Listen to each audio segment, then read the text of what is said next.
Papai, então me explica para que serve a história? Com essa pergunta, o historiador francês Marc Bloch começa um texto famoso sobre a função social da história. Talvez por não se preocupar com a teoria da história, como a maior parte dos historiadores franceses de sua época, ou por não ter concluído esse texto antes de ser assassinado, Marc Bloch deu uma resposta bastante limitada a esta pergunta. Esse texto incompleto de Marc Bloch é bastante divulgado entre os historiadores brasileiros como resposta a qualquer pergunta sobre a função social da história. Os historiadores que amam esse texto de Bloch o transformaram num mártir que não pode ser questionado porque foi assassinado pelos nazistas.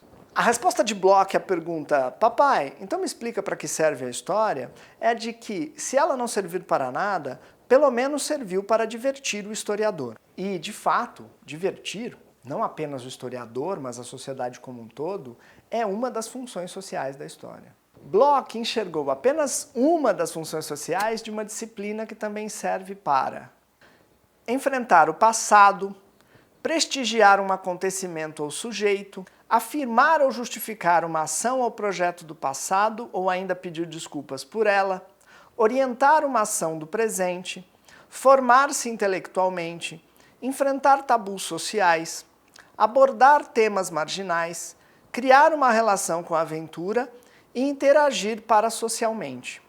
Nunca saberemos se Bloch tinha uma visão tão limitada assim das funções sociais da história, ou se ele sabia sobre tudo isso e não teve tempo para nos contar. Mas é ridículo que historiadores do século XXI mantenham uma visão tão limitada quanto a desse texto de Bloch. Eu não estou dizendo que os historiadores não podem se divertir com seu trabalho. Eu estou dizendo que, independentemente da vontade dos historiadores, a história possui uma dezena de funções sociais que já estão estabelecidas em nossa sociedade. E se os historiadores quiserem se restringir a apenas uma dessas funções, a de se divertir individualmente, talvez nós, a sociedade, não tenhamos interesse em financiá-los. Se algum historiador quer se divertir sozinho com a história, é justo que ele faça isso com seu próprio dinheiro, não com o nosso. Isso é história.